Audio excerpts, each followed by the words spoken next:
मौत के तज़किरे से हमें नफ़रत है। मौत के बारे में सोचने से हमें नफ़रत है। मौत का तसव्वुर अच्छा बिल्कुल भी नहीं लगता। आप किसी महफिल में बैठ के मरने की बातें शुरू कर दें, लोग बोलेंगे कोई टॉपिक छेड़ो, पहले कम टेंशन है, अभी मरने मुरने की बातें कर रहे हो यार। जनाजे की बातें अगर शुरू कर दें, आप कहीं महफिल हो ना, दोस्तों की बैठे हुए हैं, तो बातें क्या होती हैं आपको पता है? बातें इस तरह की हो रही होती हैं, हाँ भाई क्या कमा रहा है, क्या कर रहा है, मुफ्ती साहब के इतने बयान सुन लिए, शादियाँ कब कर रहा है, और बच्चों की स्पीड वही है या बयान सुन के थोड़ी तेज़ हुई है पैदा होने की, और जॉब मिल गई है, बीकॉम कर लिया है, मास्टर का इरादा है या नहीं है, या वैसे ही आवारागर्दी कर रहा है। हमारी सुबह से लेकर रात तक, रात से सुबह तक की बातों में मौत का तज़किरा ना होने के बराबर होता है, बल्कि होता ही नहीं है। तज़किरा इतना होता है कि फ़लाँ भी मर गया, फ़लाँ भी मर गया, फ़लाँ, ये खबरें चल रही हैं मार्केट में, फ़लाँ का भी इंतकाल हो गया और फ़लाँ भी आज दुनिया से चले गए। तो ये तो खबर है ना, न्यूज़ इस हद तक तो होता है, वो तो खबर के तौर पर। बल्कि कमाल की बात यह है कि जनाजों में भी मौत का तज़किरा ख़त्म हो गया। मैयत को अगर दफनाने के लिए जा रहे हैं गाड़ी में रख के या कंधे पे, तो भी मौत का तज़किरा नहीं होता। मैयत को दफनाने के लिए कब्र में डाल रहे हैं, वहाँ खड़े होकर भी मौत की बातें बोलो ना यार, नहीं होती। हमें याद है बचपन में जब मैयत दफनाने जाते थे ना, तो कम से कम रास्ते में मौत की बातें हो जाती थी कि यार हमने भी मरना है, कल हम भी लेटे हुए होंगे। अब वहाँ भी नहीं होती, दफनाने के बाद भी नहीं होती, घर आने के बाद भी नहीं होती। बस ये कि ये होती है कि क्यों मरे, कोविड-19 से मरे, हार्ट अटैक से मरे, कोलेस्ट्रॉल ज़्यादा हो गया था इसलिए मरे, खुराकें अच्छी नहीं है इसलिए मरे, बेटियों की टेंशन से मर गए, वो मरे। अपने बारे में बात कर रहा हूँ मैं। आप कहेंगे दिन भर तो हम मौत की बातें सुनते हैं, लेकिन अपनी मौत के और सामने वाले की मौत के तस्करे बोलने पर गवर्नमेंट ने पाबंदी। अभी तो जिंदा है ना माशा, अभी मरे थोड़ी हैं। जब तक जिंदा है तो जवाब तो देना भाई। तो हमारी मिसाल ऐसे है जैसे मेरे बेटे ने, छोटे बच्चे ने एक जनाजा देखा, उसको क्या पता ये मैयत क्या होती है। मुझे आके कहने लगा, अब्बू आज मैंने एक मरे हुए अंकल देखे हैं। मरे हुए अंकल, उसका ख्याल था अंकलों की दो किस्में, एक चलते फिरते अंकल, एक लेटे हुए अंकल। तो ये भी अंकल हैं, मर गए, तो ये इस तरह भी कोई चीज़ होती है। तो जैसे बच्चे को थोड़ी पता है कि ये क्या हो गया, तो हमारा हिसाब भी ऐसा है। जब किसी को मरा हुआ हम देखते हैं तो हमारा ख्याल है ये जिंदा अंकल हैं और ये मरे हुए अंकल हैं, ये जिंदा आंटी हैं, ये मरी हुई आंटी हैं। ये नहीं पता कि ये मरने का मतलब है गए, बहरिया टाउन हाथ से बोलो ना क्या हो गया। मैं आपके दिलों से खुरच खुरच के इंशाल्लाह बहरिया टाउन निकाल के छोड़ूंगा, बता दूं मैं आपको। बहुत मुसल्लत हुआ है बहरिया टाउन, बहरिया टाउन। और रियाज मलिक ही नाम है ना, मलिक रियाज, सॉरी। अगर वो मेरे बयान में आया तो उसके दिल से भी इंशाल्लाह बहरिया टाउन खुरच खुरच के निकालेंगे। तो मालिक है, हम उसको कह रहे हैं कि भाई तुम गलत चीज़ों से दिल लगा बैठे हो। बिजनेस से मना नहीं कर रहे हम, बिजनेस से थोड़ी मना कर, वो तो साहबा ने किया है। दिल नहीं लगाना, मिट्टी के घर हैं, कच्ची मिट्टी है, घरौंदे हैं, मिट्टी से दिल बहलाने वाले दुनिया के सबसे बड़े बेवकूफ़ होते हैं। तबलीग वाले बड़ी प्यारी बात कहते हैं, खड़ी मिट्टी और पड़ी मिट्टी। जमात में निकलो ना तो कहते हैं जब बंगलों में जाओ और गश्त के लिए तो मुतासिर ना हो मिट्टी की। There are two types of मिट्टीज़। जब अंग्रेजी में तबलीग होती तो फिर यूं बयान होगा उसको। डस्ट की, डस्ट तो वो उसको कहते हैं, वो गर्दो गुबार। तो there are two types of मिट्टीज़। मिट्टीज़ की कितनी किस्में हैं? दो, एक पड़ी हुई होती है, एक खड़ी हुई होती है। उसी पड़ी हुई मिट्टी को थोड़ा लिपाई पुताई करके बना दो तो वो वर्ल्ड ट्रेड सेंटर बन जाता है। तो इसी तरह अंकल की भी दो किस्में। हम सब अंकल हैं ना, अपने अपने से छोटों के लिए हम क्या हैं? अंकल हैं। और जितनी खवातीन हैं वो अपने से छोटों के लिए अंटी हैं। माजरत के साथ मैं खवातीन को अंटी नहीं कह रहा, बयान चैनल सब अनसब्सक्राइब कर देंगी ये आंटी का सुन के। आप आंटी नहीं हैं, आप अपने से छोटियों के लिए आंटी हैं, वैसे आप आंटी नहीं। तो लेकिन वो अपने से छोटा किसी को मानेंगी तो बोलेंगी ना। मसला ये, अपने से छोटा किसी को मानेंगी तो बोलेंगी ना कि मैं, तो कहते हैं सबसे छोटे तो दुनिया में हम हैं। अच्छा खैर, तो मिट्टी की दो किस्में हैं, खड़ी मिट्टी, पड़ी मिट्टी। थोड़ा सा गारा मिट्टी लगा के बना दो तो इमारत बन जाती है। तो इसी तरह अंकल और आंटियों की भी कितनी किस्में हैं? दो, एक पड़े अंकल और एक खड़े अंकल। एक पड़ी आंटी और एक खड़ी। हम सब अभी खड़े अंकल हैं, चल फिर रहे हैं। थोड़े दिनों में हम क्या हो जाएंगे? लेट जाएंगे। ऐलान हो जाएगा जी आज फलां का इंतकाल हो गया, आज फलां का इन्ना लिल्लाह हो गया। आपकी दीनी खिदमत, आपकी बदमाशियाँ, कोई बदमाश दुनिया से जाता है तो उसकी बुराइयाँ होती हैं, मर गया अच्छा हुआ। कोई अच्छा आदमी जाता है तो उसकी खूबियाँ बयान होती हैं, लेकिन वो होता पड़ा है, वो अब दोबारा पुलिस से भी नहीं उठ सकता। पुलिस वाले उठा देते हैं अल्हम्दुलिल्लाह। तो बात ये चल रही थी मेरे भाई कि हम सारा दिन सुबह शाम मुख्तलिफ किस्म के तज़किरे करते रहते हैं, ये भी है, वो भी है, यूं भी है, फलाना भी है। इन तज़किरों में मौत का तज़किरा ज़ीरो होता है, जिक्र होता ही नहीं है मौत का। तो जैसे कबूतर बिल्ली को देख के क्या कर रहा है? आंखें बंद। तो हम भी मौत के तज़किरे से क्या कर रहे हैं? आंखें बंद। कहीं बैठे हुए हो ना, जरा मौत का तज़किरा करने लगे, यार एक दिन पट्टे पे हम भी लेटे हुए होंगे, तो लोग चुप करा देते हैं, यार कोई अच्छी बातें करो, वैसी टेंशन में है। हालांकि टेंशन खत्म करने का इससे बेहतर कोई जरिया है नहीं। अजीब बात है, जिसके तज़किरे को आप टेंशन समझते हो, टेंशन खत्म करने का इससे बेहतर कोई जरिया है नहीं। बार बार करो ताकि मोहब्बत ही दुनिया से खत्म। देखो टेंशन किस बात से होती है? आपको जब आपकी पसंद की चीजें ना मिले, इसे टेंशन होती है ना। अरे मेरे पास गाड़ी नहीं है, फलां के पास तो गाड़ी भी आ गई। अरे मेरी तनख्वाह इतनी है, फलां की तो तनख्वाह डबल हो गई। अबे भाई मेरी वहां हुई नहीं जहां मैं चाह रहा था, फलां की तो उससे भी अच्छी जगह पे हो गई। अरे भाई ये बीमारी ये खत्म ही नहीं हो रही। अरे भाई मैं मोटा क्यों नहीं हो रहा? अरे भाई मैं दुबला क्यों नहीं हो रहा? अरे भाई मैं, यही पाली नहीं है ना चीजें हमने। अरे वो लोग बहरिया टाउन में 10-10 प्लॉट खरीद के बैठ गए, हमारे पास एक गज की जगह नहीं है किराए के मकान पे, वो भी मालिक मकान हर वक्त ताने देता रहता है। भाई टेंशनों का बेहतरीन इलाज है, मर जाएंगे सब, क्या हो जाएगा? बोलो ना, खत्म। जब मर गए तो क्या है? अरे जिसके पास गाड़ी है वो कौन सा यहाँ रहेगा? फिरौन के पास तो बड़ा बहुत कुछ था। अपने जो मुल्क का वजीर आजम या सदर होता है उससे तो आप आगे नहीं जा सकते ना। तो अपने मुल्क में देख लो कितने बड़े बड़े वजीर आजम आए, सुदूर आए, कितने बड़े बड़े ऑफिसर आए, आके कहाँ चले गए? फना में, खत्म। किसी का जहाज क्रैश हो रहा है, किसी को फांसी पे लटकाया जा रहा है, कोई अपनी मौत मर रहा है, कोई ये हो रहा है, कोई वो हो रहा है। नबी सल्लल्लाहु अलैहि वसल्लम ने फरमाया अक्सिरू मिन ज़िक्रि हादिमिल लज़्ज़ात अल मौत। फरमाया जो लज्जतों को तोड़ देने वाली चीज है ना मौत, उसको बहुत कसरत से याद किया करो, उसका तज़किरा कसरत से किया करो। क्योंकि ये सारी जो नेमतें हैं ना जिनको देख देख के हम जलते कुड़ते भी रहते हैं, डिप्रेशन में भी जाते हैं, ये सारी लज्जतें क्या होने वाली हैं? खत्म। मौत के तज़किरे से टेंशन जब होगी जब आप दुनिया को मुसाफिर खाना समझ ही नहीं रहे हो, आप समझ रहे हो मैं हमेशा यहां रहूंगा, तो आप इस खुशफहमी में होते हो कि मैं मौत को भुला देता हूं, जवानी होगी आ जाएगी और मैं यही समझता हूं कि मैं अभी क्या हूं, जिंदा हूं तो कल भी जिंदा हूं। इससे आप समझते हो कि आपको खुशी मिलेगी, हालांकि ये वक्ती खुशी में एक बहुत बड़ा गम लिपटा हुआ आ जाता है आपके साथ। वो गम ये आ रहा होता है कि फिर आप सारी चाहते यहां पूरी करना चाहते हो। खुश हमेशा वही होता है जो जिंदगी को दुनिया को W11 समझे। हाँ, उस पर फिर जिन चुड़ैल भूत भी आएंगे तो खुश होगा। जैसे उन सहाबिया को नबी ने बता दिया ना जन्नत की जमानत, तो उन्होंने कहा इसी में खुश है, कोई बात नहीं, ये बीमारी है तो गुजर जाएगी। देखो अगर वो सहाबिया दुआ मांग लेती या रसूल अल्लाह नहीं मुझे तो आप शिफा की दुआ करें, मैं ये टेंशन नहीं बर्दाश्त कर सकती, तो शिफा तो मिल जाती। लेकिन शिफा मिलके भी मौत, शिफा ना मिलने में भी मौत, तो चले गए सारे दुनिया से। शिफा मिल जाती तो भी मौत, बल्कि वो नबी से ये दुआ मांगती कि शिफा भी मिले, 500 साल की जिंदगी भी मिले, तो भी अब तक क्या हो चुका होता? मौत हो चुकी है। जो मर गया मर गया। देखो माजी अच्छा गुजरे बुरा गुजरे उससे आपकी सेहत पे कोई असर नहीं पड़ता। जो गुजर, वो हमारे गुजर गई गुजरान, क्या झोपड़ी क्या मैदान। जो टाइम गुजर गया वो तो अच्छा गुजरा बुरा गुजरा, उसका करना क्या है? हाल और फ्यूचर को सोच के इंसान खुश होता है। कितनी बड़ी बात है जब मैदान हशर कायम होगा तो वो सहाबिया को कोई ये फैसला कर सकता है कि इनको माज़अल्लाह इनके बदअमालियों की वजह से इनको सजा मिले। कोई अगर बिलफर्ज बदअमाली हो, बिलफर्ज कोई सोच सकता है? अगर ऐसा हो तो वो तो नबी के पास आएंगे, आपने तो गारंटी दी थी। तो याद रखो ये गारंटी सिर्फ उन सहाबिया के लिए नहीं है, असल में उसूल है कि जो टेंशनों और बीमारियों में सब्र करता है उसके लिए जन्नत की जमानतें हैं। नबी सल्लल्लाहु अलैहि वसल्लम ने फरमाया क़यामत के दिन इंसान अपने आमाल को देखेगा, इतना वजनी तराजू, वो कहेगा ये नेकियां तो मैंने की नहीं है। तो अल्लाह फरमाएंगे तुझे दुनिया में जो मुश्किलात पहुंची और तूने सब्र किया, वो सारा सब्र अल्लाह ने नेकियां बना के तेरे तराजू में रख दिया। और हदीस में आता है कि सब्र से बढ़कर, हदीस का मफहूम है, किसी अमल का वजन नहीं है।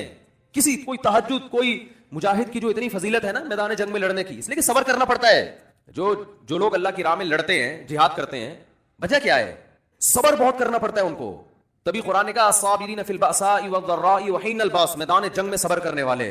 तो वहां भी लड़ते हुए सब्र करना पड़ता है। कोई फौजी चाहे किसी भी मुल्क का हो, मैदान जंग में कभी भी खुश नहीं होता। यहां बेशक बहादुरी के जौहर दिखा रहा होगा, ये हो गया, लेकिन वहां जाके वो कहेगा भाई जंग खत्म हो किसी तरह से। तो वहां अल्लाह ने कितनी फजीलत बयान की और अल्लाह ने उन मुजाहिदीन की दुआओं का तस्करा किया कि मैदान जंग में निकल के जो हमारे नेक बंदे दुआ मांगते हैं, रब्बना अफरिग अलैना सब्रन व सब्बित अक़दामना, ए अल्लाह सब्र की बाल्टियां हमारे ऊपर उंडेल दे। क्या अजीब अल्फाज है। ये नहीं कहते अल्लाह मैदान जंग में हमें सब्र दे दे, भाई ये सब्र तो हर जगह हो। आम हालात में अल्लाह ने कहा कि अल्लाह सब्र करने वालों के साथ है। जो आम परेशानी है, किसी का एक्सीडेंट हो गया, ये हो गया, तो वहां हदीस में आते हैं अल्लाह से सब्र मांगो। मैं यतसब्बर, जो अल्लाह से सब्र मांगता है, युसब्बिरुल्लाह, अल्लाह उसको सब्र की तौफीक देते हैं। वहां ये अल्फाज हैं, हल्के अल्फाज हैं। लेकिन मैदान जंग में जो लड़ने वाले हैं अल्लाह की राह में, उनके लिए ये नहीं कहा कि सब्र मांगो, उनको कहा कि अल्लाह से दुआ मांगो, अल्लाह सब्र की बाल्टियां हमारे ऊपर उंडेल दे। इफराग अरबी में कहते हैं पानी की बाल्टी किसी के ऊपर डाल दिया आपने, बहाना पानी।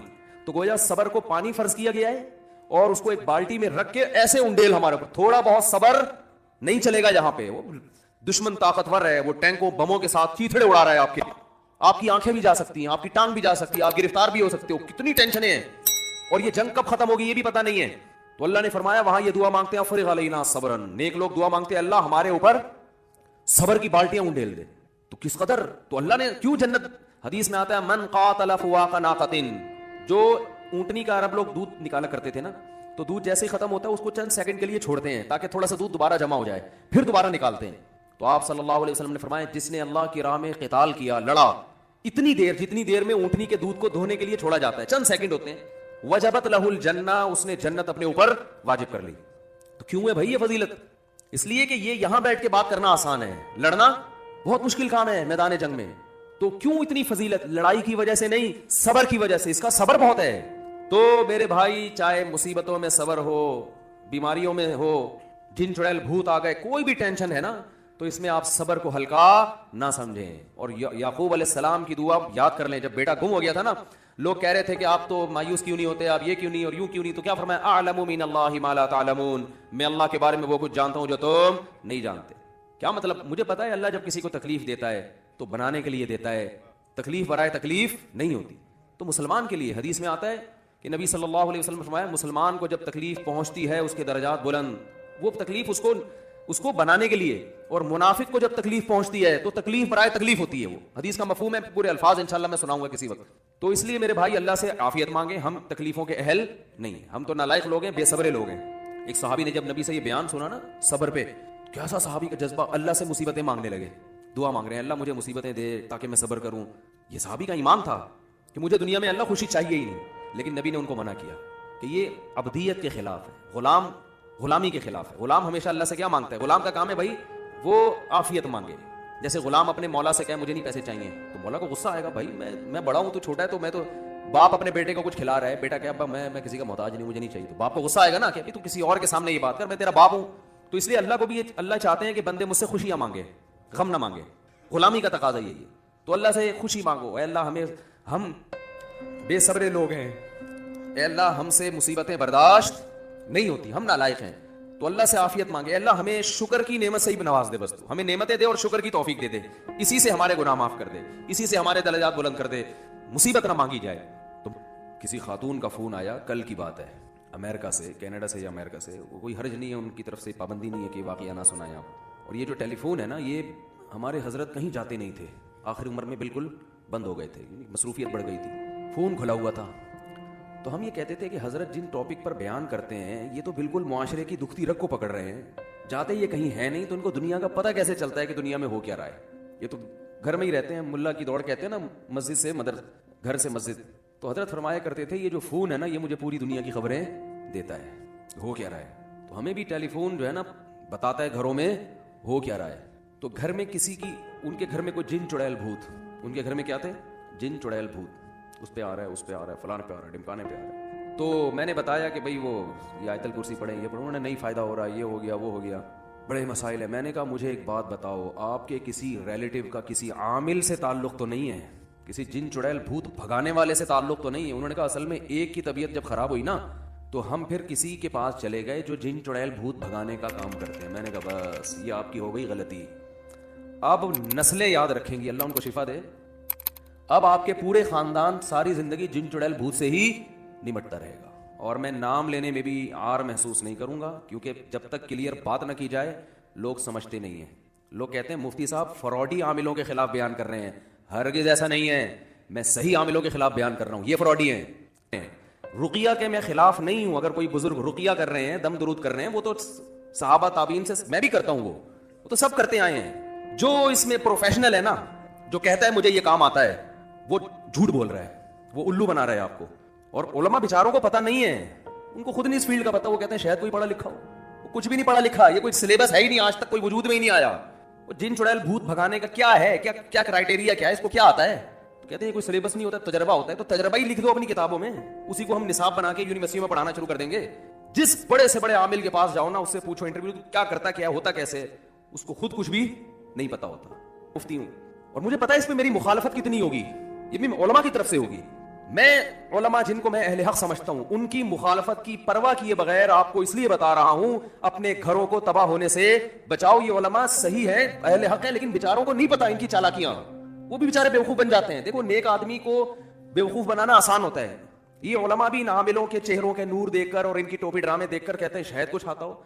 उलमा फ्रॉडी नहीं होते, लेकिन फ्रॉडी आदमी इल्म का लेबल लगा लेता है, इस्तेमाल करता है, इससे उलमा भी बेवकूफ बन जाते हैं। मैंने बड़े बड़े बुजुर्गों को इन आमिलों के हाथों बेवकूफ बनते देखा है।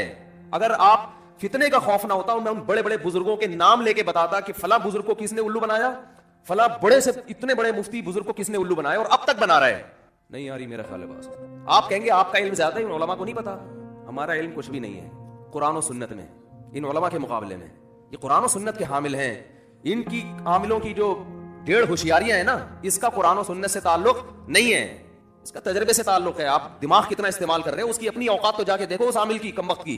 तो मैंने उस खातून से कहा, वो कह रहे वो तो दारुल उलूम कुरंगी के, मैंने कहा जामे तो रशीद के तो कुछ तलबा जो आमिल बन रहे थे हमने खुद निकाले हैं मदरसे से और कुछ बन चुके हैं हमारे। अब कल मेरा शागिर्द बोले किसी का जिन भगाने के लिए कि मैं मुफ्ती तारिक मसूद साहब से मैंने फिक़ा की फलां किताब पढ़ी है, हदीस की फलां किताब पढ़ी है, हिदाया पढ़ी है, ये पढ़ा है, वो पढ़ा है। अब आप कहें कि हमने तो इससे इलाज कराया लेकिन उल्टा हमें ये हो गया तो वो हो गया, इसका मतलब मुफ्ती तारिक मसूद साहब के शागिर्द भी फ्रॉडी हैं। भाई हमारे शागिर्द फ्रॉडी नहीं होते, लेकिन फ्रॉडी आदमी हमारी शागिर्दी में आ सकता है, गवर्नमेंट की तरफ से कोई पाबंदी नहीं है। कोई फ्रॉडी आदमी जामे तो रशीद में एडमिशन ले सकता है, फ्रॉडी आदमी दारुल उलूम कुरंगी में जा सकता है। दारुल उलूम कुरंगी ने जिम्मेदारी नहीं ली तो कोई भी सर्टिफिकेट दिखाए उससे मुतासिर मत हो। बाकी रहा खलीफा है बुजुर्ग के, देखो बुजुर्ग जब किसी को खिलाफत देते हैं वो जाहिरी हालात के लिहाज से जाहिर में ठीक लग रहा है, अंदर के हालात अल्लाह के सिवा कोई भी नहीं जानता। ये कोई पूरी जिंदगी की गारंटी नहीं होती कि मेरी नजर में इस पे नेकी का ठप्पा लग गया है, ये गारंटी खुदा के सिवा अल्लाह के सिवा कोई भी नहीं दे सकता। तो इसलिए उलमा कहते हैं किसी बुजुर्ग की खिलाफत अगर किसी को मिली है तो महज खिलाफत की वजह से उससे बैत होना जायज नहीं है, बल्कि आप खुद अपने तौर पर उसको परखोगे।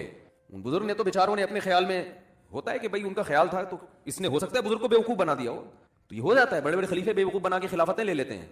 तो इसलिए इसकी परवाह मत करें। लोग मुझसे बड़ी बहस करते हैं आपके पास दलील क्या है, हालात मुशाहिदात, कोई एक ढंग का आमिल दिखा दो, एक ढंग। रुकिया के मैं खिलाफ नहीं हूं, रुकिया कोई भी कर सकता है, रुकिया तो कोई भी कर ले। तो और दूसरी बात ये कि लोग जो कहते हैं ना फला आमिल भी है मुफ्ती भी है, ये तो वैसे ही एक दूसरे के मुताज़ाद। ये ऐसे ही है जैसे किसी को आप कहें फला गोरा भी है और काला भी है। हाँ भाई, या तो गोरा है या काला है, गोरा बोल दिया तो काला नहीं है, काला बोल दिया तो गोरा नहीं। तो ये आमिल फारिग तरीन लोग बनते हैं जिनके पास इल्मी इस्तेदाद नहीं होती, सलाहियत नहीं होती। और मुफ्ती के लिए जरूरी है कि वो फतवे का काम प्रॉपर तरीके से करता हो। एक दो साल में जैसे कोई डॉक्टर नहीं बन जाता, देखो एमबीबीएस करके कोई डॉक्टर, एमबीबीएस की डिग्री आती है, क्लिनिक खोलने की इजाजत होती है? बोलो ना यार भाई, एक प्रोसेस है, 2 साल हाउस जॉब है, तजर्बा तो करो पहले। किसी बड़े डॉक्टर की निगरानी में आप मरीजों का इलाज करें, आप मरीजों का इलाज करें आप बड़े डॉक्टर की निगरानी में, ताकि अपने तजर्बे की भेंट चढ़ाने के बजाय किसी प्रॉपर किसी डॉक्टर फिर कुछ खास शोबे होते हैं, उनमें होते होते 10-15 साल में जाके रिलायबल डॉक्टर बनता है। वरना वो हमेशा अपने सीनियर से ही पूछता रहता है कि सर आप मशवरा दें, क्या करना है, मशवरा दें। और इस काम में कई साल लगा दिए हों, फिर जाके इस काबिल होता है कि लोग उसकी तहकीक और उसकी राय पर एतमाद करते हैं मेडिकल साइंस में। ऐसे ही मुफ्ती प्रॉपर कोर्स करने के बाद बड़े मुफ्तियों की निगरानी में कई साल मसाइल का हल लिखता है, रिसर्च का काम करता है। कई साल तहकीक का काम बड़े मुफ्तियों की निगरानी में करने के बाद इस काबिल होता है कि अब इसकी राय भी क्या हो, मजबूत रहे, फिर वो मुफ्ती बनता है। और उसके पास इतना टाइम ही नहीं होता कि लोगों के जिन चुड़ैल भूत बैठ के भगाता रहे वो, क्योंकि ये काम और दोनों जमा नहीं हो सकते। जैसे कोई प्रॉपर डॉक्टर के पास आपने देखा फारिग, हर वक्त फारिग बैठता रहो। कोई प्रॉपर डॉक्टर मुझे ऐसा बताओ जो सारा दिन जिन चुड़ैल भूत भगाता हो लोगों के, कभी देखा आपने? और डॉक्टर ये काम करते भी नहीं है, क्योंकि उनको पता है हमारे पास इससे ज्यादा अहम काम है। भाई हम लोगों का हकीकत में इलाज कर रहे हैं ना, तो कोई डॉक्टर ये काम नहीं करता, कोई इंजीनियर ये काम नहीं करता। उसके पास प्रॉपर काम, बहुत इंजीनियर जो वाकई इंजीनियर हो उसके पास कितने काम होते हैं। कोई साइंटिस्ट ये काम नहीं करता।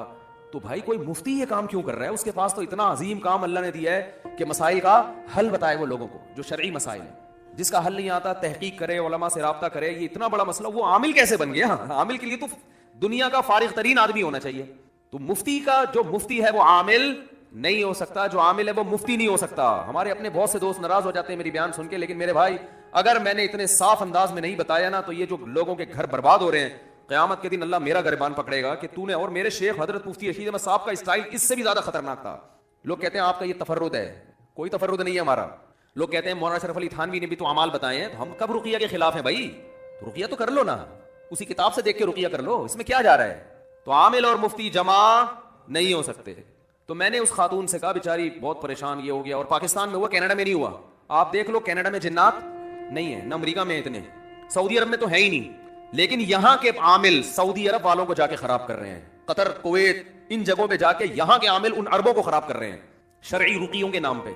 कि हम जो है ना, मैं जब मस्कत में था तो मस्कत के मुफ्ती आजम से मेरी मुलाकात थी, मस्कत के मुफ्ती आजम से। उनको बताया कि भाई जामे तो रशीद के हैं, वो बड़े, अल्लाह उनको जज़ाए खैर दे, बड़ा इकराम किया उन्होंने। हमें 2 मिनट की मुलाकात हुई, उन्होंने मुझे अगले दिन लंच पे बुलाया। अब मस्कत का मुफ्ती आजम का जो लंच है वो तो आपको बताएंगे, वो तो हुकूमती लेवल पे उनकी बड़ी वो होती है। अगले दिन उन्होंने मुझे बुला लिया कि आपने जोहर का खाना हमारे साथ खाना। हमारी नीयत खाने की नहीं होती है, अल्हम्दुलिल्लाह मुलाकात की होती है कि चलो इस बहाने मुलाकात हो जाएगी। मैं पहुंच गया उन अपने दोस्तों के साथ जो भी हमारे मेहमान थे। जोहर की नमाज हमने वहीं पढ़ी मस्जिद में।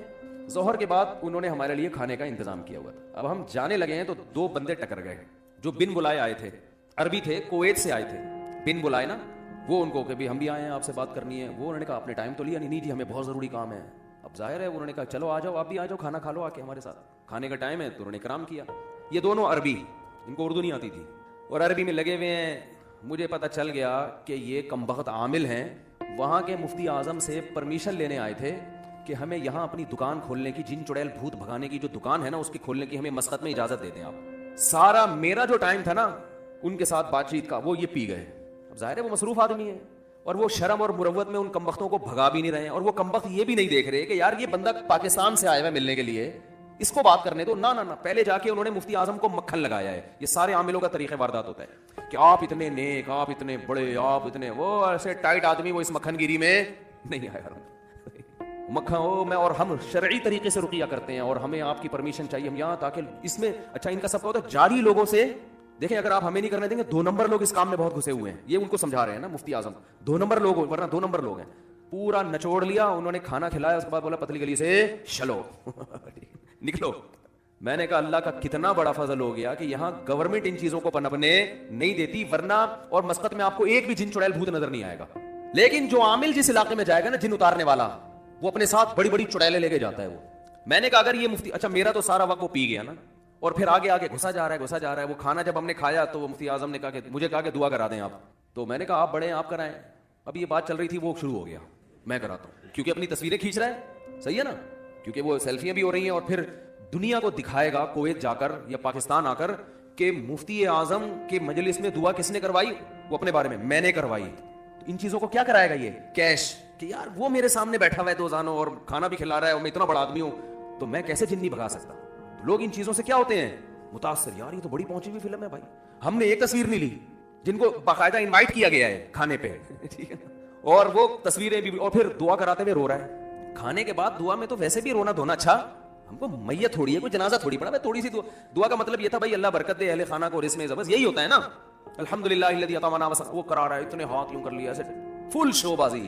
तो हम भी, हम इतना टाइम हो चुका था, 1.5-2 घंटे वो पी गए। हमने कहा जी अस्सलाम वालेकुम, जा रहे हैं, क्या बात करे आदमी बैठ के। तो मैंने कहा यार ये भी हाँ, और आपके जो पाकिस्तानी आमिल हैं ये बड़े बहुत आगे हैं भाई, ये आपकी सोच से बहुत आगे की चीज़ें हैं। ये जा रहे हैं सऊदी अरब, अरबों को बेवकूफ़ बना रहे हैं, कुवैत जा रहे हैं, वहाँ बेवकूफ़ बना रहे हैं और पता नहीं क्या क्या कर रहे हैं। अभी तक कुवैत में एक साहब 15 साल शारजा में रहकर आए, कह रहे हैं मैंने पूरे पठान थे हमारे दोस्त, कह रहे हैं 15 साल में एक जिन भूत का केस नहीं देखा। कह रहा है इधर आया हूँ तो इधर हर दूसरे आदमी पे भूत चढ़ा हुआ है, हर घर से तावीज़ निकल रहे हैं, वो उस पर जिन आया हुआ है, वो सास ने बहू पे कराया हुआ है, फलानी ने ढिमकाने पे कराया हुआ है। मैंने कहा यहाँ से ले जाओ 2-4 कुवैत में, वो अभी तक सुकून से हैं तो ले जाओ। मैंने कहा यहाँ से जिन उतारने वाला आमिल ले जाओ आप, फिर देखो अरबों की ऐसी की तैसी ना हो जाए। कुछ लोग रुकिया की हद तक करते हैं, उसके हम खिलाफ नहीं है, वो तो मैं भी करता हूँ। और बाज़ बुजुर्गों के दम में अल्लाह ने ताकत ज्यादा रखी है, उनकी करामत है, वो करते हैं तो ज्यादा अच्छा फायदा हो जाता है। ये तो इस हद तक हम रुकिया के खिलाफ नहीं है। तो मैंने उस खातून से कहा, मैंने कहा आपने किसी आमिल से ताल्लुक कायम किया होगा, और याद रखो दारुल कुरंगी के जितने बड़े हजरात हैं कोई किसी आमिल की जिम्मेदारी नहीं लेता ना, और जामे तो रशीद में भी बिन्नौरी टाउन में कोई जिम्मेदारी नहीं लेता, इदारे की सतह पे कोई नहीं बोला जो है जो खुद भुगतो। लोग कहते हैं फिर ये बारात का ऐलान क्यों नहीं करते, हमारा ताल्लुक नहीं है। ऐसे तो हर तरह आपने अंदाजा कैसे लगा लिया कि इनका ताल्लुक है, तो आप खुद क्यों फर्ज करके बैठे हुए हो। तो मैंने उस खातून से कहा, मैंने कहा कोई पहला आदमी ऐसा होगा उसकी तबीयत खराब हुई, पता नहीं क्यों ही खराब, जिस वजह से भी हुई, वो चला गया आमिल के पास। अब वो कुवैत के कोई मुफ्ती हैं, उन्होंने कहा कि मेरे पास जिन्नात की पूरी जमातें हैं और जमातें भेज भेज के मैं पुरानी वाली जमातों को क्या कर रहा हूँ, निकलवा रहा हूँ। मैंने कहा इससे ताल्लुक खत्म करो, इस मुफ्ती से, मुफ्ती नहीं है वो, जब तक खत्म नहीं किया ना ये इलाज, तो दिमाग से एक ठीक होगा 4 और बीमार हो जाएंगे। और फिर मैंने कहा कि इसमें यह भी बड़ा नुकसान होगा कि जिंदगी भर के लिए जिन चुड़ैल भूत, देखो मेरे बाप दादा जिन चुड़ैल भूत में नहीं पड़ते थे, मेरे वालिद साहब के कभी हमने ना यहाँ तावीज़ देखा, ना यहाँ देखा, ना कोई धागा कहीं देखा। परेशानियां भी आई, 2 रकअत सलातो हाजत पढ़ के अल्लाह से मांगते थे, अल्लाह उनकी मगफिरत फरमाए। जब भी किसी टेंशन में होते थे हम अपने वालिद को देखते थे दुआ मांग रहे होते थे नमाज पढ़ के, बस न जिन न चुड़ैल न भूत। और जिन लोगों को हमने देखा कि वो किसी ने कुछ कर दिया है, वो अब तक इसी में लगे हुए हैं। फलाने ने ढिमकाने को कर दिया, फलाने ने ये फलाने को कर दिया, उसने ये इसको कर दिया, उसने जिन चुड़ाया, वो फलाने बुजुर्ग को लेकर आए, उन्हें सूंघ के बताया कि इतने जिन्नात हैं। जिन स्मेल वाली चीज ही नहीं है कि सूंघने से पता चले। बनियान सूंघ के बता रहे होते हैं। किस कदर बेगैरती है यार, अपनी औरतों के बनियान गैर मर्दों को पकड़ा देते हो, वो सूंघ सूंघ के बता रहे, तो बेशर्मी है। और उसको फिर मुफ्ती भी कह रहे हो, किस कदर बेशर्मी की बात है। तो इसलिए भाई ये, हाँ, तो मैंने कहा कि इसका भी इलाज ही है। मैंने बहुत से लोगों के जिन्नात भगाए अल्हम्दुलिल्लाह। कैसे भगाए हैं? इलाज छुड़वा दिया उनका। लेकिन इलाज छुड़वाने के लिए मजबूत, देखो जिन्नात को मायूस करना पड़ता है, याद रखो। क्योंकि अब जिस आमिल से ताल्लुक हो गया ना अकीदत, जब तक इसकी अकीदत खुरच खुरच के दिलों से नहीं निकलेगी तो उस वक्त तक जिन्नात नहीं भागेंगे घर से। और दिल से निकालने के लिए मैंने कहा कि उस आमिल को फोन करके मोइन अख्तर का प्रोग्राम सुने, बल्ब के रिश्तेदारों को गालियों वाला। मैं तो गालियां नहीं सिखाऊंगा ना ये वाली। मैंने कहा थोड़ी देर के लिए गालियां हलाल होने का फतवा मैं दे रहा हूं। वैसे गालियां देना जायज नहीं है, थोड़ी देर के लिए, क्योंकि इलाज के लिए ना, इलाज में तो चरस भी बाज दफा पीना जायज हो जाती है। अगर कोई मर रहा है कि भाई वो मर जाएगा तो डॉक्टर कहते हैं भाई अब जहर का इंजेक्शन भी लगाना पड़ता है, बाज दफा चरस भी पिलानी पड़ती है। जरासीम मारने के लिए जहर की बात कर रहा हूं, ऐसा ना कोई बंदा ही मार दें आप ठीक है। तो मैंने कहा कि इस आमिल की जो अकीदत में आप मुब्तला हो गए हैं ना, क्योंकि इनको ये डर होता है अगर हमने इनको बुरा भला कहा तो ये मोहतरम जिन चुड़ैलों की 6 जमातें और ना भेज दें कहीं। तो ये जब तक डर होगा ना, इलाज नहीं होगा। इसका तरीका यह है कि इसको फोन करके कहा जाए कि उल्लू के पट्टे, तेरे बाप में दम है ना, बाप की जगह कुछ भी लगाते हैं आप, दम है ना तो जितनी चुड़ैलें तेरे पास है अभी भेज दे तू, तेरे में दम आज देखे तो सही है कितना। जब तक इतना कॉन्फिडेंस नहीं होगा जिन्नात आप पर, क्योंकि जिन तो जाते हैं ऐसे लोगों के पास, जिन्नात को पता है कि यहां हमें हमारी दुकान चलेगी टाइट वाली, हमारे पास क्यों नहीं आते अल्हम्दुलिल्लाह। मैं तो आमिलों को चैलेंज करता हूं यार, जितने आमिल हैं कोई एक चुड़ैल तो भेजो यार, हम तो तुम्हारे खिलाफ सुबह शाम तकरीरें कर रहे हैं, कोई तो भेजो, कोई तो चुड़ैल आए, कोई तो जिन्न आए, हमें भी तो आए ना, जो तुम्हारे पास पूरी पूरी फौजें तैयार है। तो ये आमिल कुछ भी नहीं कर सकते। ये पता है क्या मेरे क्या कहते हैं, इसने हिसार खींचे हुए हैं। रवि भाई आप तो हमारे साथ सारा दिन रहते हैं, कभी देखा हमें कोई हिसार पर? हम तो इतने मसरूफ आदमी है भाई, फर्ज नमाज अदा करते हैं, अल्लाह का शुक्र अदा करते हैं, अल्लाह तूने तकबीर उला से जमात मिलाती है हमको, हिसारों का हमारे पास टाइम ही नहीं है। मुझे एक साहब ने कहा आप खानका खोल के बैठे। मुझे वो इजाजत है, बैत भी किसी बुजुर्ग से मिली हुई है, बैत जो होता है ना कि हम भी किसी बुजुर्ग ने खलीफा बनाया हुआ हमको, तो बैत करके अपनी खानका खोलें। मैंने कहा फिर क्या होगा भाई? कह रहे उसमें आप लोगों को जिक्र कराएं और उसमें आप आके बैठें, हाँ उसमें लोगों को बिठाएं। मैंने कहा मुझे कौन बिठाएगा मैं लोगों को तो बिठा दूंगा जैसे खानका में बिठाया जाता है ना, फिर शेख साहब भी बैठते हैं। मैंने कहा लोगों को मैं लाखों करोड़ों लोगों को बिठा सकता हूं, लेकिन ये करोड़ों मिलके मुझे बिठा दें, खुदा ने ऐसा बच्चा अब तक, यानी किसी माँ ने ऐसा बच्चा अब तक जना नहीं है जो मुझे बिठा दे। और मेरे तो घर वाले परेशान है, मैं बैठता नहीं हूँ टिक के, इधर से घर से आया, उस दूसरे कमरे से निकला, वॉशरूम से टन मारा, इधर आए, दूसरे कमरे से गए, यूं निकल गए, फिर दूसरे घर में देखा चाय पी, वहां से निकले, इधर से टन मारा, तीसरे घर की खबरगिरी की, वहां से टन मारा, आलू प्याज लेने चले गए, उधर से टन मारा, बयान में जा रहे हैं, उधर दावत में जा रहे हैं, उधर जो है ना वो और कुछ मसला है वो वहां जा रहे हैं, फिर मदरसे पे कॉल आई हुई है वहां जा रहे हैं, फिर वो तलबा को पढ़ाना है वहां जा रहे हैं, फिर कोई एक मसला आया है उसको हल करना है, फिर वो रिकॉर्डिंग करानी है, तफसीर की रिकॉर्डिंग रहेगी, उसके फोन आने शुरू हो जाते हैं ये इनके फात के, भाई मुफ्ती साहब तफसीर की रिकॉर्डिंग करा दो, अल्लाह का वास्ता लोग इंतजार में, फिर उधर पे सब मसाइल जमा हुए हैं वो रिकॉर्डिंग करा दो। तो मैंने कहा हमें तो पुलिस भी नहीं बिठा सकती, तो हम हिसार कहां से बैठ के खींचेंगे भाई। और फिर भी जब रात को सोने के लिए लेटता हूं तो पता चलता है 10-20 काम अभी भी रह गए, 10-20 काम अभी भी रह गए। तो अच्छा, अब आमिलों ने एक काम मेरे खिलाफ शुरू किया, फुहुश इल्जामात लगाना। ये इनका आखिरी हरबा होता है कि एक आदमी की जो शख्सियत है ना उसको मजरू करो। मैं बहुत दिनों से बोला नहीं आमिलों के खिलाफ, अब दोबारा कुछ दिन पहले इन्होंने लड़कियों की तस्वीरें मेरे साथ लगाई हैं कि इस लड़की ने कहा मैं मुफ्ती साहब से मुलाकात के लिए आई थी, मुफ्ती साहब ने मुझे पटाया, मुझे शादी की ऑफर की और फिर मैं चली गई और मैंने, ये सब बकवासात हैं। क्योंकि अब मैंने दोबारा बोलना शुरू किया ना, फिर इस तरह की तस्वीरें आना शुरू हो जाएंगी। इसका बेहतरीन तरीका यह है कि आपने तजर्बा करना है, किसी लड़की को भेज दें, मुफ्ती साहब से मसला पूछ के आओ, पटने की कोशिश करो पूरी सही है ना? ये तो बेहतरीन आजमाइश है ना। क्यों आप फेसबुक और व्हाट्सएप की बातों पे जाते हो भाई? अगर मुफ्ती साहब अल्लाह ना करे 2 नंबर आदमी है तो फिर तो कोई भी आएगी उसको पटाएंगे ना। तो आप तजर्बा कर लो भाई, उस आमिल से कहो अगर तूने एक आए को हम कोई अरेंज करते हैं, उसको पटने के लिए भेजते हैं। अल्लाह का शुक्र है हम कोई बहुत नेक आदमी नहीं है, कोई तारीफ नहीं कर रहा, लेकिन ये पटाने वटाने वाले काम अल्हम्दुलिल्लाह अल्लाह ने बचा के रखा हुआ है, कोई बड़ी बात नहीं कर रहे हम, अल्लाह ने बचाया इन पटानों से। ये किसी को पटा दिया और ये कर दिया। बाकी जिसने शादियां करनी होती हैं वो पटाना, वो तो डायरेक्ट शादी की ऑफर करता है। अब आप कहो अच्छा हम किसी को भी भेज दें ऑफर कर दोगे, ऐसा भी नहीं है ऐसा भी नहीं है, कोई बुढ़ के आ जाए ऑफर कर दे। और अगर कर भी दी है तो आपको क्या तकलीफ हो रही है भाई? अव्वल तो हम ऐसे ऑफर नहीं करते, लेकिन अगर फर्ज करो कर दिया ऑफर, तो ऑफर करने के बाद ही शादी होती है ना, बगैर ऑफर के थोड़ी होती है। आप लोग की जितनी शादियां हुई हैं बगैर ऑफर के हुई भी हैं। देखो फरिश्तों ने आके आपस में निकाह पढ़ा के चले गए थे, पहले पैगाम भेजा जाता है, भाई भेज दिया, कबूल करना है करो, नहीं करना नहीं करो, इसमें क्या है, ये तो वैसे ही जायज है। तो ये फुहुश बातों पे आते हैं, फुहुश इल्जामा, क्योंकि इनका तो दीन ईमान है नहीं, ये कुछ भी लगा सकते हैं। तो इसलिए ये बड़ी हिम्मत करके मैं इनसे दुश्मनी बोलता हूं, इसको आप हल्का ना समझें। फिर ये हर जगह बैठ के निजी महफिलों में बदनाम करने की कोशिश करते हैं, क्योंकि इनके पास दलाइल की दुनिया में कोई जवाब है नहीं। इतनी बड़ी दलील है यार, भेजो ना चार से जिन यहाँ मस्जिद अल फलाहिया में भेजो। अच्छा, इनमें सारे फ्रॉडी नहीं होते, ये बता दूं मैं। कुछ का दिमागी तवाजुन खराब होता है, वो ये समझते हैं कि हम बहुत नेक हैं और हमें आता है, लेकिन वो अपना अंदर से फॉल्ट की वजह से समझ रहे होते नेक हैं।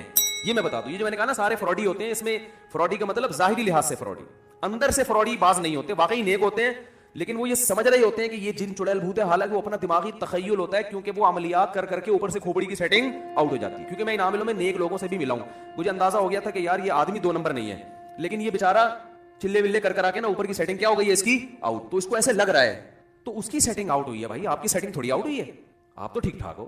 जो भी एबनॉर्मलिटी वाली बातें करें ना, जैसे आप गए किसी आमिल के पास, वो वाकई नेक है, कह रहे इतने हिसार होते हैं, इतने हमजाद होते हैं, इतने मुवक्किल होते हैं, और वाकई नेक भी हो, तो समझ लो कि इसकी ऊपर की सेटिंग क्या हो गई है, बोलो ना आउट। क्योंकि बगैर दलील के बातें कर रहे हैं। दलील या तो नकली होती है या अकली। अकली कहते हैं जो साइंस से साबित हो, साइंस से तो मुवक्किल शवक्किल कुछ भी साबित नहीं, या नकल कुरान और सुन्नत को कहते हैं। तो ये आमिल लोग कहते हैं भाई कुरान और सुन्नत से, लेकिन मुशाहिदा तो है ना, तो मुशाहिदा भी तो तुम जैसे पागलों का है ना, पब्लिक का थोड़ी मुशाहिदा है। तुमने तो खुद चिल्ले विल्ले करके और मुवक्किल तुवक्किल को पहले दिमाग में बिठाया, तो तुम्हें मुवक्किल भी नजर आ रहे हैं, तुम्हें हमजाद भी नजर आ रहे हैं, तुम्हें ये भी नजर आ रहा है, और कुछ भी नहीं होता मुवक्किल शवक्किल, ज़हन में रखें। आप बस टोटल यही हैं, जितने आप नजर आ रहे हैं ना, आपके साथ कोई मुवक्किल नहीं है, टोटल आप जितने नजर आ रहे हैं टोटल उतने ही हैं आप, समझ रहे हो ना, कंप्लीट। हाँ, एक शैतान है, हदीस में आता है, जो हर बच्चे के साथ लगा हुआ होता है, वो बुराई की तरफ रगबत दिलाता रहता है, बस वो तो है, वो तो सबके साथ है। और एक फरिश्ता जो है वो अच्छाई की तरफ रगबत दिलाता है। तो ये मुवक्किल, ये हमजाद नहीं है, ये तो हर एक के साथ हमेशा से होता रहा है, ये उसको कंट्रोल नहीं किया जा सकता, वो अल्लाह ने आजमाइश के लिए। और 2 फरिश्ते अल्लाह ने यहां बिठाए हुए हैं, एक नेकी लिख रहा है और एक बदी लिख रहा है, और कुछ फरिश्ते अल्लाह ने हिफाजत के लिए रखे हुए हैं, बस वो इन आमिलों के कंट्रोल में नहीं है। तो भाई बचाओ अपने आप को यार इन फजूल किस्म के लोगों से। और अगर अल्लाह न करे किसी पे जुन चुड़ैल भूत आ जाए, तो उसके बारे में भी हदीस में हमें चीजें मिलती हैं। सहाबा ने रुकिया किया, उनको तो नहीं आता था, लेकिन सूरह फातिहा पढ़ी, फायदा हो गया। फिर भी फायदा ना हो, जैसे एक सहाबी या रसूलुल्लाह सल्लल्लाहु अलैहि वसल्लम के पास आई, या रसूलुल्लाह मेरी ये हालत हो जाती है, मैं तड़पने लगती हूँ, जिस्म के कपड़े फाड़ देती हूँ, ये हो जाता है, वो हो जाता है। आप सल्लल्लाहु अलैहि वसल्लम ने फरमाया कि अगर तुम इस बीमारी पे सब्र करोगी तो मैं तुम्हें जन्नत की जमानत देता हूँ, और अगर चाहती हो तो अल्लाह से दुआ मांगूंगा, ये बीमारी ठीक हो जाएगी तुम्हारी, लेकिन फिर जन्नत की गारंटी नहीं है। फिर यह है कि अगर अमाल हुए तो जन्नत, बुरे अमाल हुए तो जहन्नम, लेकिन अगर इस बीमारी पे सब्र करती हो और इसी में गुजारा करना है मौत तक, तो मैं तुम्हें जन्नत की जमानत देता हूँ। आपने ये तो नहीं फरमाया कि वो फलां जगह मशहूर आमिल हैं, वो बड़ा टाइट इलाज करते हैं इसका। ना खुद नबी ने फरमाया कि बैठो मैं हिसार खींचता हूँ और मैं ये करता हूँ और मैं यूं कर, कुछ भी नहीं। खुद नबी पे जादू हुआ तो सूरह फलक सूरह नास अल्लाह ने नाजिल की, भाई ये दम किया करें। मुझे सहाबा के दौर के किसी मशहूर आमिल का नाम बताओ आप। हम लोग कहते हैं मुफ्ती का नाम बताओ, बता सकते हैं सहाबा के दौर के मशहूर मुफ्तियान किराम कौन थे? उस दौर में हकीम भी थे, उस दौर में ताजिर भी थे, हर तबका उस दौर में था। आमिल उस दौर, कव्वाल नहीं मिलेगा आपको सहाबा के दौर में कि मशहूर कव्वाल। कव्वाली अगर सवाब है तो उस दौर में भी तो कोई मशहूर कव्वाल होना चाहिए ना, क्या ख्याल है? कोई कव्वाल नहीं मिलेगा आपको, ना कोई आमिल मिलेगा। हाँ, रुकिया करने वाले होते थे, वो तो मैंने बताया, रुकिया के तो हम कायल हैं, लेकिन उसमें ये चीज कुछ नहीं होता, जिन की जमातें और चुड़ैल की जमातें और फलाना जमातें और ये नहीं होता। तो नबी सल्लल्लाहु अलैहि वसल्लम फरमाया सब्र करो तो अल्लाह क्या देगा? जन्नत की जमानत। तो सहाबी ने अर्ज किया या रसूल अल्लाह ठीक है मैं इस बीमारी में रहूंगी सारी, लेकिन जो कपड़े फाड़ती हूँ, ये चूंकि शरी मसला है ना, औरत का जिस्म खुल जाए, तो बस इतनी दुआ कर लें कि इस बीमारी में मैं जिस्म के कपड़े ना फाड़ूं। तो आपने इतनी दुआ की उनके लिए। इसमें हमें सबक मिलता है भाई, अगर खुदा न ख्वास्ता जिन चुड़ैल भूत कहीं आ रहे हैं, शरई तौर पर रुकिया करो। नहीं कर सकते, मस्जिद के इमाम के पास चले जाओ, जो आपके पड़ोस में इमाम है ना, क्योंकि जिन्नात जो है ना किसी ऐसी शख्सियत से ज्यादा डरते हैं जिसकी कोई पर्सनैलिटी हो या उसमें तकवा हो। तो मस्जिद के इमाम के पास चले जाओ, वो बोलेंगे मुझे तो ये काम नहीं आता।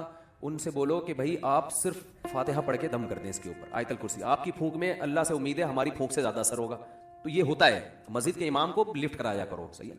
ऐसा ना हो कि वो इमाम काम ही यही करता हो फिर नहीं जाओ, काम बस शर्त ये कि ये ना कर दो, बल्कि सुबह शाम इसके खिलाफ बोलता हो, ठीक है ना। फिर उससे बोले भाई दम कर दो, तो आपके दम में अल्लाह ज्यादा असर कर देगा, तो कर दे वो दम, अच्छी बात है और फायदा होगा इंशाल्लाह। और कुछ नहीं, खुद वजू करो, दम करो, आयतल कुर्सी पढ़ो, पानी पे रख के छींटे मारा करो। जिन्नात पानी से भी डरते हैं और आयतल कुर्सी और कुरान से तो वैसे ही डरते हैं, तो 2 आतिशा हो जाएगा और छींटे मारोगे तो और फायदा हो जाएगा, ठीक है ना। इसके बाद भी फायदा नहीं हो रहा तो बस सब्र करो, सारे मसाइल का दुनिया में हल नहीं है। और इस सबर की बरकत से इंशाअल्लाह आपका मरीज भी ठीक हो जाएगा। मैंने ऐसे लोगों पे तजर्बे किए हैं, 10 साल से उनको जिन आ रहा था, मैंने उनको बोला भाई सबर करो, तावीज सारे निकाल के रख दो, कहीं डाल दो, और सबर करो कि बस इसी बीमारी में अब जिंदगी गुजारनी है, मर गए बच गए, ठीक हो गए वो अल्हम्दुलिल्लाह। एक आदमी का फोन है मेरी बीवी पे, वो भी थे कतर बहरीन में, मेरी बीवी पे जिन आता है, ये होता है, यूं होता है, ऐसा होता है, फलाना होता है। मैंने कहा भाईजान इसका इलाज करना छोड़ दो। कह रहे नहीं, एक बड़े मुफ्ती हैं कराची के, अब मेरी जबान से नाम भी निकलने वाला था, वो फिर ज्यादा हो जाती है ना, बड़े मुफ्ती हैं कराची के, वो इलाज कर रहे हैं। मैंने कहा उस इलाज की वजह से हो रहा है ये सब कुछ, छुड़वा दो। कह रहे नहीं कैसे, वो तो मुफ्ती साहब। मैंने कहा उनको मेरा नाम लेके बोला मुफ्ती साहब फलां ने मना किया है, और बोला कि वहाँ वाले जिन इधर पार्सल कर दो, ठीक है ना, इधर पार्सल कर दो। तो वो खैर नहीं छोड़ने के लिए तैयार। फिर उन्होंने मुझसे वादा किया, अच्छा मैं अब अगर तबीयत खराब हुई तो मैं खुद दम करूंगा, किसी से इलाज नहीं कराऊं। रात को 4 बजे मोहतरम का फोन आया, बेगम का तो गला दब रहा है, वो तो मर रही है, और मैं तो उन मुफ्ती साहब को फोन कर रहा हूँ। मैंने कहा आप में कॉन्फिडेंस नहीं है, आप करो फोन। मैंने कहा मैं होता तो मैं तो फोन करके उन मुफ्ती साहब को गालियां सुनाते, एक तो तुम अपने नाम के साथ मुफ्ती क्यों लगाया हुआ है, तुम फतवे का काम तो करते नहीं हो, करते हो तो बताओ, हमारे पास बहुत से मसाइल पड़े हुए हैं, आधे हम आपके पास भेज देते हैं, इनको जरा हल करके जवाब लिख दो, हमारा काम क्या हो जाएगा, आसान हो जाएगा। निकाह के मसाइल हैं, विरासत के मसाइल हैं, कारो बहुत सारे पड़े, पुलंदा पड़ा हुआ यार, चलो भेज देते हैं। तो मुफ्ती क्यों लगाया हुआ जब ये काम नहीं करते। दूसरी बात मैंने उससे कहा कि मैंने कहा सबर नहीं हुआ, सबर, वो फोन कर दिया, ठीक हो गई बीवी, वक्ती तौर पर तो हो जाता है। उन्होंने पता नहीं अंतर मंतर कली कलंतर हो जा मंतर छू पड़ा है उसको। फिर दोबारा तबीयत खराब हुई, फिर मैंने कहा कि मेरा टाइम ज़ाया नहीं करना, आपको मुझ पर एतमाद है। तो कह रहे मर ना जाए। मैंने कहा नहीं मरेगी और मैंने कहा जिंदगी से मौत बेहतर नहीं है। अच्छा मरने के लिए जब तक तैयार ना हो ना, ठीक नहीं होता बंदा। जिन्नात को बोल दो मर जाएंगे, कोई मसला नहीं है। तो मैंने कहा यार मर जाएगी तो सवाब मिलेगा आपको, बेवा हो जाओगे आप, ठीक है। मेरा मकसद उसकी बीवी को मारना नहीं था। बेल आखिर उसने हिम्मत की और फिर कहा कि अल्हम्दुलिल्लाह ठीक हो गया। और उसने बताया कि जब से उस मुफ्ती साहब से इलाज करा रहा हूँ ना, मेरे मामू पे भी आ रहा है, मेरे पप्पा पे भी आ रहा है, क्योंकि सारे खानदान को उनसे बैत करा दी इसने, सब पे कुछ ना कुछ आ रहा है। ठीक हो गया। अच्छा बड़ा खुश हुआ मुझसे, आपने इतना मेरा ख्याल किया। और फिर मुझे उसने हदिया भेजा बहरीन से। मैंने तो कोई नहीं पैसे मांगे, वो खुश हो के इतना, ये हदिया का जिक्र इसलिए कर रहा हूँ कि वाकई बड़ा मुतासिर हो गया। लेकिन ये आमिलों की मोहब्बत आराम से निकलती नहीं है। कुछ दिन बाद फिर फोन आया, मुफ्ती साहब वो तो फ्रॉडी थे, लेकिन अभी मैंने एक आमिल आया, उसने मेरी घड़ी देखे बगैर बता दी कौन सी है। ये बंदा सही है, क्योंकि इसने मेरी घड़ी देखी नहीं है और घड़ी का मॉडल बता दिया। ये तो बिल्कुल क्या लग रहा है। मैंने कहा ये भी फ्रॉडी है। कह रहे नहीं इसमें। मैंने कहा दफा हो यहाँ से, तुम्हारी ऐसी की तैसे। मैंने नंबर ही बंद कर दिया, फालतू थोड़ी है। मुझे तो चाहता है हदिया वापस करो, ले भाई वापस। तो बात कहाँ, इतना अच्छा मौजू चल रहा था। तो भाई यही है कि अगर खुदा न खास्ता घर में जिन चुड़ैल भूत आ रहे हैं तो भाई बस खुद ही छींटे मीटे मार दिया करो। आयतल कुर्सी का बड़ा असर होता है, सूरह फातिहा का बड़ा असर होता है। अगर है तो वो इनके पास जाने की जरूरत नहीं। कहते हैं क्या कुरान में असर नहीं है?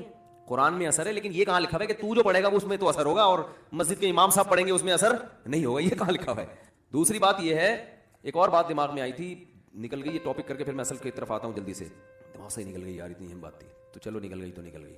इन्होंने कोई बदुआएं दे रहे होंगे बैठ के। तो खैर, तो बात यहाँ से शुरू हुई थी कि भाई अपने घर की हिफाजत करो, और अगर हो जाता है तो सब्र करो, बस इलाज करते रहो और सब्र करते रहो। जब मायूस कर दोगे ना जिन चुड़ैल भूतों को, ऐसे भी केसेस हैं घर में वाकई जिन आ गया तो उन्होंने कुछ भी नहीं किया। हमारे एक दोस्त हैं यहाँ रहते हैं, उनके बड़े घर के वाकयात हैं। वो कोई पुरानी इमारत होती है ना, बाज़ दफ़ा एक फ्लैट था बहुत पुराना बोसीदा, उसके बारे में मशहूर था, इसमें जिन्नात है, कोई जाता नहीं था वहाँ ना, डरते थे। एक फंटर चला गया, बोला ऐसी की तैसी जिन चुड़ैल भूत। बोला कुछ भी नहीं है, जाके दरवाज़ा बजाया, अंदर से आवाज़ आई कौन? इसने कहा मैं आया हूँ, मैंने सुना यहाँ जिन चुड़ैल भूत रहते हैं। उसने दरवाज़ा खोला, इसने पूछा, मैंने कहा यार जिन भूत रहते हैं यहाँ सुना है? कह रहे मैं तो 500 साल से रह रहा हूँ, मुझे तो कोई नज़र नहीं आया यहाँ पे। ये बेहोश, तू 500 साल से रह रहा है। तो हमारे एक दोस्त हैं, उनके घर में कोई जिन चुड़ैल भूत के वाकयात होना शुरू हो गए, लेकिन अल्लाह का बड़ा फजल हो गया, उन्होंने इलाज नहीं कराया, इसलिए वो ठीक हो गए। समझ रहे हो ना? और मैंने कहा कोई आमिल वामिल आ होगा, वो सूंघ सूंघ के गया होगा बिस्तर बेड जो है ना, तो ये जहाँ जाएंगे वहाँ जिन चुड़ैल भूत साथ साथ। तो उसने उन्होंने फिर इलाज नहीं किया, अल्हम्दुलिल्लाह ठीक हो गया। वरना वो अजी कभी खराटों की आवाज़ आ रही है, कभी गैर मरई थप्पड़ लग रहा है, बंदा नजर नहीं आ रहा। सोचो क्या हाल हो गया। लेकिन उन्होंने इतना किया, उन्होंने कहा भाई नहीं लाएंगे किसी को। लेकिन उस चमाटों के फायदे भी हुए। एक बंदा खड़ा हुआ, उनके घर में मेहमान आया, तो कहीं दरवाजे पे खड़ा हुआ, उसको एक अननोन थप्पड़ आया ना, जैसे मिस कॉल आ जाती है बाज़ दफ़ा, वो थप्पड़ आया तो वो घबरा गया कि कहाँ से आया। खैर वो हमसे जब मिला तो मेज़बान ने बताया कि ये हमारे घर में इनको ज़ोर से चांटा लगा, ये बेचारे परेशान है। अब उसको मैं भी जानता था, तो कहने लगा इसने कोई ऐसी हरकत की होगी घर में ना नाज़ेबा। तो पता चला कि वो, क्योंकि वो घर का मालिक मेज़बान जो थे वो अंदर गए हुए थे, तो इस बेचारे ने थोड़ा सा दरवाज़ा से झांक के देखने की कोशिश की कि क्यों नहीं आ रहा। नीयत गलत नहीं थी इनकी, नीयत गलत नहीं थी, लेकिन वैसे ही कोशिश की झांकने की कि यार बंदा गायब क्या हो गया। तो जैसे ही झांके, जिनने थप्पड़ मारा, शर्म नहीं आती कर क्या रहा है किसी के घर में। तो मुझे उन्होंने बताया कि यार ये बेचारा कांप रहा था ना, यही बात हुई। फिर अलग से ले जाके मुझे बताया कि सिर्फ कांप नहीं रहा था, कपड़े भी बदलने पड़े हैं इनको बाद में। तो लेकिन उन्होंने हिम्मत की। आज अल्लाह का शुक्र है घर में क्या है, सुकून। अगर वो आमिलों को ले आते तो फिर बस गए थे काम से। खैर क्या से कहाँ बात चली जाती है भाई। हम तो मैयत की बातें कर रहे थे, वक्त भी पूरा हो रहा है। तो चलो अच्छा ही हो गया, क़याम व ताम लंबा हो गया लेकिन फ़ायदा होगा। अच्छी चीज़ें होटल पे खाने को मिल गई हमें, अल्हम्दुलिल्लाह।